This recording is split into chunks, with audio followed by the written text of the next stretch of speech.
I'm completing my 10th year as the CEO of our business, and here is a list of things that nobody ever prepares you for. My whole career, I always assumed that people a few steps ahead of me knew so much more than me, and they had it all figured out, and they knew the steps. And the more people I talk to, the more I realize that everyone has imposter syndrome, and we're all just figuring out the next step after our last one. We kind of have a plan, we're really comfortable in ambiguity, but no one's got like the know-it-all. We're all just figuring it out.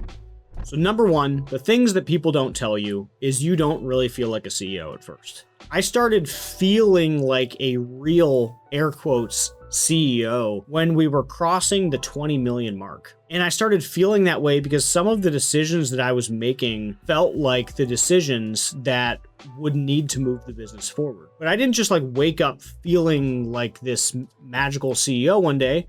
I still don't today. And many days I feel like I'm the wrong person for the job, despite the fact that I have tended to make the right decision for the business. And then when you look backwards at what you did, it was like, holy crap. Okay, I don't give myself enough credit. Now I understand imposter syndrome. The second thing that no one tells you about being a CEO is the problems get less obvious and they don't get easier. You don't have enough information and you should kind of make a decision on this pretty quick. And those decisions can have impacts anywhere from $10,000 to $10 million, depending on how we think about that issue and are we approaching it with a framework or asking the right people? If it's an acquisition, a new market, we're actively hiring a CFO. All of these conversations were things that I spent hours and hours and hours ruminating and asking questions and talking to people who are CFOs, who hired CFOs or who fired CFOs, and trying to understand what are all the blind spots that I have for this kind of complicated problem. So that way I can make the most informed decision in a high risk, very gray area. The best way to prepare yourself for problems getting grayer and more ambiguous is building a network of people around you that you can call when you just don't know the answer, which, upcoming hint, is almost every day. Section 3, the thing that nobody tells you about being a CEO is that you carry the weight even when nobody sees it. If you run a small business, you know the pressure of everyone looking at you for the answer. You end up carrying the weight whether or not you want to, and it's hard to take vacations, it's hard to sleep for some people. A lot of people get into owning their own business because they think the money looks really cool from the outside and they think it sounds fun to be your own boss until you realize that you're not your own boss, and every person that works for you, you work for them. And you have the pressure of everything that you should have the pressure from that responsibility.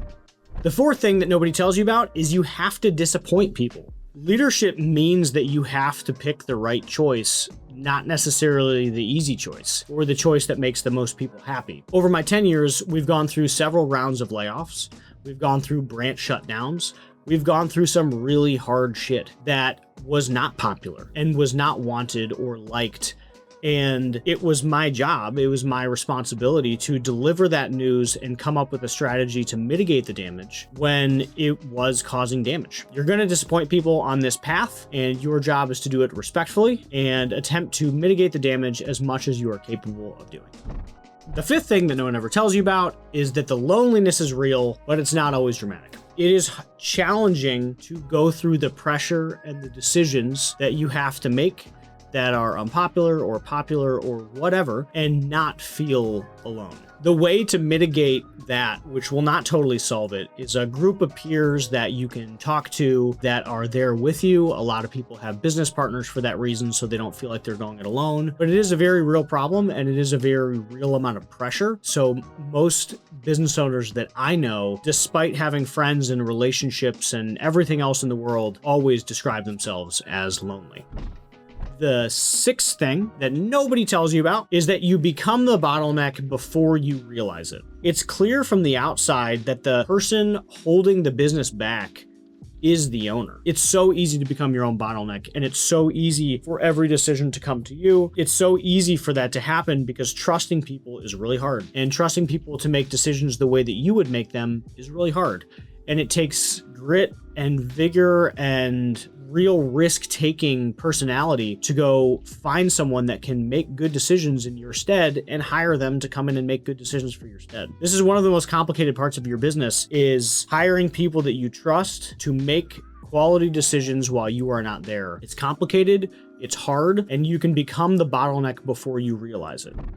The seventh thing that no one tells you about being a CFO is success does not feel the way that you think it does. So it's hard to feel like you made it, because every time that you clock a win, the goalpost naturally moves. It used to be my life's greatest obsession to hit $10 million of revenue, and I just couldn't imagine for those first 7 years of my career being an 8-figure business. It drove me unlike almost anything's ever driven me in my life. The moment we hit it, I was like, okay, now what?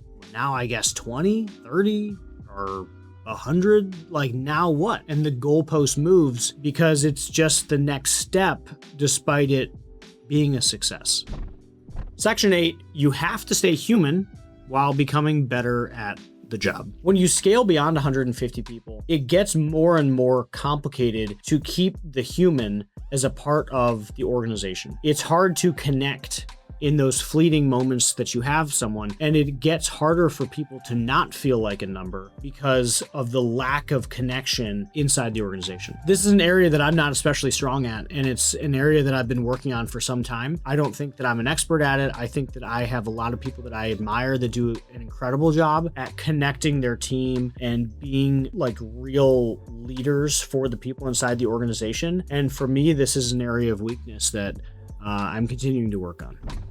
The company can only grow as fast as you personally grow. You can only carry what you can hold. And if you aren't training yourself to hold more and grow yourself personally and grow stronger and better at your craft, you will fail at some point in the process. You will stop growing. The business in any aspect is going to be capped by the leader, and that leader's ability to grow personally and mentally to be able to handle all of the challenges that we've talked about so far. The 10th thing that no one ever tells you about being a CEO is sometimes there is just no good decision. A book that I've read a lot is called The Hard Thing About Hard Things, and it describes this founder going through a really challenging moment in their business, and the only way through it was through it. There wasn't a magical path or a door open that would suddenly make any decision a good decision. And sometimes that's what that's like. There is no good decisions, only bad options. And you just have to pick the least of the worst.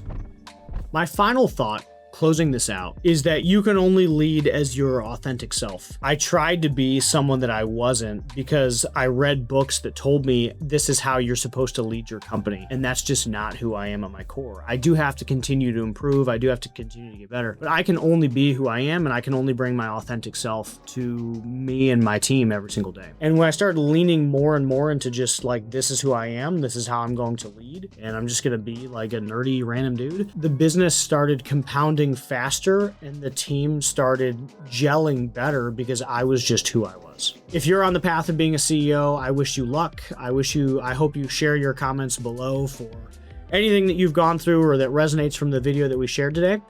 And I would love it if you liked and subbed.